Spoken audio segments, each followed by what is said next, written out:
Et je me suis dit, comment faire pour sortir les jeunes qui sont sur les quartiers et les amener ailleurs? Parce que dans son quartier, on peut s'identifier, mais on peut rouiller dedans aussi.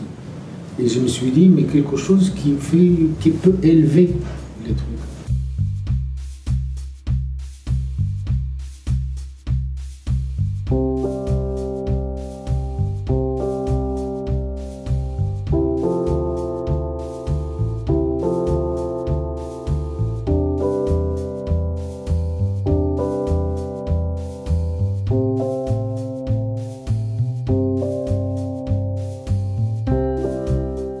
De la vague et tu donnes à la nature.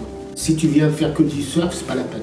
Il faut que tu aies un projet, tu viens faire du surf 2 fois, 3 fois, et en contrepartie, tu feras des actions éco-citoyennes. On a démarré ça en 97, c'était pas à la mode.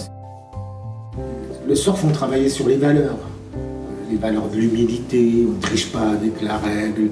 C'est un sport qui est très, très, très compliqué pour chevaucher une vague quand même. L'idée qui nous animait beaucoup, c'est aider les gamins à se mettre debout, comme dans la vie.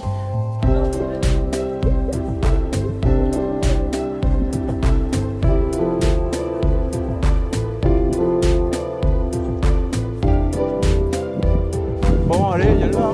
Allez, on a compris bien à la racine. Le plus possible. Je travaille pour l'association Surf Insertion. Je suis chargé de développement, projet et territoire des actions de l'association. On utilise le surf comme un outil d'éducation, d'insertion et de lutte contre les discriminations pour les jeunes des villes et campagnes qui ne partent pas en vacances. On connaît tous Robin des Bois, et bien moi sur le terrain c'est Ben Beach, le Benoît de la plage, à Loire. Le surf fait partie d'un territoire, le littoral atlantique. Donc c'est tout un cheminement pour aller surfer. On traverse différents milieux, différents écosystèmes, la forêt, les zones humides, la dune, la plage, l'océan. Puisqu'on prend de la vague, il faut qu'on donne à la nature. Voilà, c'est la motivation des jeunes pour agir. On a été stimulés par ça. Les jeunes nous ont dit mais pourquoi on n'agirait pas plus? Et du coup, on a mis en place des chantiers éco-citoyens aujourd'hui sur les réserves naturelles avec les autorités compétentes dans le cadre d'un plan de gestion.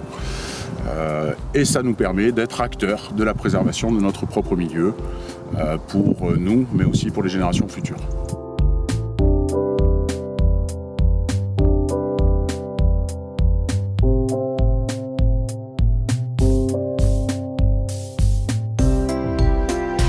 Et sinon tu fais ça plutôt, c'est bien ça. Regarde, tu fais une bonne action et tu vas surfer. Voilà. Viens avec moi, Le sport, c'est un très bon indicateur sur l'état de la société. Et en général, la politique vient là-dedans, on donne un ballon, un grand frère, et puis on fait les pompiers du social pour calmer le jeu. Donc le sport est accessible à tous, la réalité est un peu différente. Un cours de surf vaut entre 30 et 40 € par personne pour une séance d'1h30, 2 heures, avec le moniteur, la combi, tout ce qu'il faut, mais x8 ou x16 jeunes, des centres sociaux, centres d'animation, des petits assos qui n'ont pas trop les moyens, ne peuvent pas pratiquer alors qu'elles habitent à côté, c'est leur territoire, ils sont à 1h, 1h30 du littoral, on a un littoral magnifique. Et on parle d'identité, de s'approprier les lieux. Voilà un lieu qui est neutre, mais pas tant neutre comme c'est un peu ça.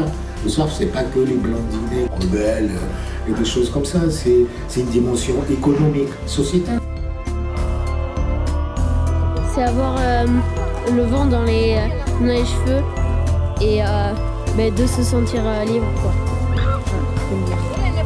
Cette sensation-là. Le but du jeu un peu de ces structures, c'est d'engager un peu les enfants dans la dynamique qu'on met en place avec eux, quoi. Donc, pour qu'il y ait une continuité, c'est un peu notre force, c'est pas du ponctuel, mais des projets que l'on met en place. Et tous les animateurs et les éducateurs, ils disaient mais quel bonheur, parce qu'au fur et à un moment donné, on est tous à égalité face à une pratique toute nouvelle. Bon, ça, d'après les éducateurs, animateurs, c'est bénéfique, ouais. C'est très bénéfique pour eux. Même s'ils ne continuent pas, cette journée, elle est marquée dans les esprits, où ils ont pris l'air, ils sont oxygénés, ils ont rencontré des personnes différentes. Voilà. Si tu as un peu le grisou là-bas dans la ville, viens chercher bonheur, oxygène-toi, tu as ton terrain de jeu qui est à côté. Et tu verras que tu trouveras mieux tes solutions pour ta propre vie, quoi.